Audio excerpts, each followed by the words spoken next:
Ayifethu la abantu badiniwe njengoba babona ubuso bongizwe la. Ungizofike la batshela bonke la abantu ukuthi abahambe baye emakhaya. Njengoba babona la abantu ukuthi baninge kanjani la. Abantu bavumile ukuthi bazoya emakhaya. Nami ngifaka khona nathi sivumile ukuthi sizoya emakhaya. Kodwa akufanele ukuthi bona bavele la. Yebo? Ukubona ubuso babo nathi inhliziyo yethu ibe buhlungu. Ngoba la silala khona kunezinkinga eziningi. Yes. Le ndawo silala kuyona kunamakhaza lana. Yebo? Yebo kunengane ezincane manje lento leni kube kungafanele yabona kahle kube kungafanele ukuthi abantu baze la. Yebo? Mokuthi kuphunyuke laba bantu la amapholisa bangabe khona la. Laba bantu bangashaya. Singavuma ukuthi nathi sife phela. Ngoba asinayo indawo sizoya kuyona manje. Le ndawo silindele ukuthi thina amabhasi afika azisosilanda. Kuloko kuphela nje.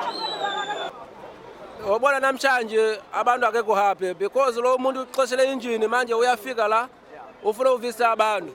So abantu manje bathule manje abantu la bafuna ukushaya lo muntu lo usuka lapho usuka engine zakhe lo uphakela umthakathi ningizwe kuzovisa abantu la wabalekisele umthaka babekise izinju zawo.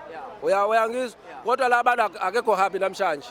So that's why uthi bezonivalelisa uthi nihambe kahle. Ya ke kodwa uzovala kanjani umuntu uyaxosha engine even wena umama akuxoshela engine ukuthi uhambe angeke angafika ukuvikisile because naye uyefuna ukuthi ahambe angithi so thina ufuna ukuthi afike la ukuvikisile because uxoshele izinju angithi yeah so naye ufuna umsebenzi ufuna contract tuyamnikisa contract tuyahamba angaze lana kahle lo muntu uyadidelela uyadidelela lo phakela umthakathi ningizwe uyajwayela azofikani la lofunani la ukuthi uxoshele engine zakhe afunani uyabona so manje tumtsheliwe ukuthi ahambe manje ahambe so uhambile uyangizwa yena manje ngixoshile la engine uhamba manje uhambile kubo athi ngifuni lana futhi afike la mase afuna ukufika lana afike thina futhi onke tuhambile uyathola I don't need him here.